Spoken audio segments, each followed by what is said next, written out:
Shalom Bapak Ibu yang dikasihi Tuhan Yesus Kristus. Selamat pagi dan selamat berjumpa kembali dalam renungan pada pagi hari ini.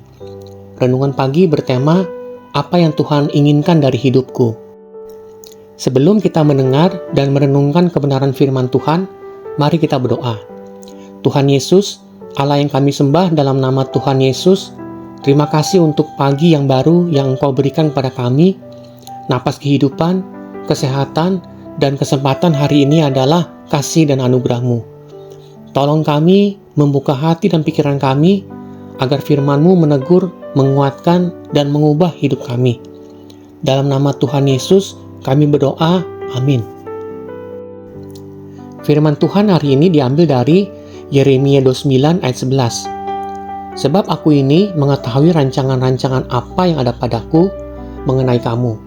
Demikianlah firman Tuhan, yaitu rancangan damai sejahtera dan bukan rancangan kecelakaan, untuk memberikan kepadamu hari depan yang penuh harapan. Bapak, Ibu, Saudara terkasih dalam Tuhan Yesus Kristus, seringkali kita bertanya dalam hidup ini, Tuhan sebenarnya apa yang Engkau inginkan dari hidupku? Apakah kita pernah terpikir akan hal itu? Atau tidak sama sekali terpintas dalam pikiran kita? Pertanyaan ini biasanya suka muncul saat kita lelah, bingung, atau merasa hidup berjalan di tempat. Banyak orang berpikir bahwa kehendak Tuhan itu selalu yang besar, pelayanan besar, jabatan tinggi, atau keberhasilan yang terlihat. Padahal, kehendak Tuhan seringkali dimulai dari hal-hal yang sederhana tapi mendalam. Pertama, Tuhan ingin kita mengenalnya lebih dari sekedar tahu tentangnya.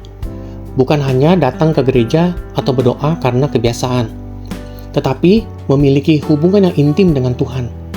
Tuhan tidak mencari manusia yang sempurna, melainkan hati yang mau dibentuk. Kedua, Tuhan ingin kita hidup taat, bahkan dalam hal kecil sekalipun. Seringkali kita ingin tahu rencana Tuhan 10 tahun ke depan atas hidup kita seperti apa. Tapi Tuhan justru menginginkan kita untuk setia hari ini. Setia dalam hal kejujuran, dalam hal pekerjaan, dalam keluarga, dan dalam kita memperlakukan orang lain. Ketiga, Tuhan ingin hidup kita menjadi berkat untuk orang lain. Bukan berarti hidup tanpa masalah. Tapi melalui hidup kita, orang lain bisa melihat kasih Tuhan. Kadang, Tuhan memakai luka kita untuk menyembuhkan orang lain, memakai proses berat untuk membentuk karakter kita. Yang perlu kita ingat, Tuhan lebih peduli saat kita sedang dibentuk daripada seberapa cepat kita sampai di tujuan. Jika hari ini hidup kita terasa biasa-biasa saja, jangan berkecil hati. Mungkin justru disitulah Tuhan sedang mempersiapkan kita untuk hal-hal yang lebih besar, dan bersabar untuk waktu Tuhan dalam proses ini. Ada sebuah cerita. Suatu hari, ada seorang tukang gerabah yang sedang membentuk tanah liat di atas roda pemutar. Tanah liat itu ingin cepat menjadi sebuah bejana yang indah. Namun, saat dibentuk, tanah liat itu retak dan tidak sempurna.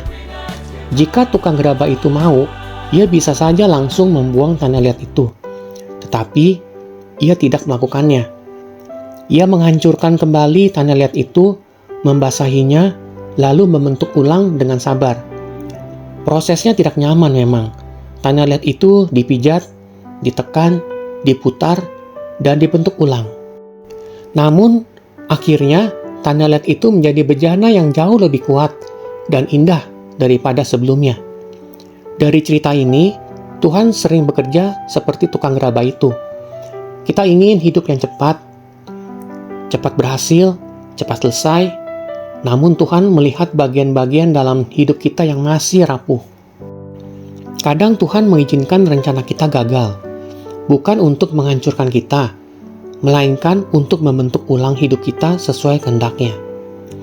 Seperti tanah liat, tugas kita bukan membentuk bentuk akhir, melainkan tetap lembut dan mau dibentuk di tangan Tuhan. Yuk, mari kita berdoa. Tuhan, terima kasih untuk firman-Mu pagi hari ini. Kami sadar bahwa seringkali kami memaksa kehendak kami sendiri, tanpa sungguh-sungguh mencari kehendak-Mu. Bentuk hati kami agar mau taat. Ajarlah kami berjalan selangkah demi selangkah bersama-Mu. Pakailah hidup kami sesuai rencana-Mu, meskipun itu lewat proses yang tidak selalu mudah. Kami percaya kehendak-Mu selalu yang terbaik. Dalam nama Tuhan Yesus kami berdoa, amin.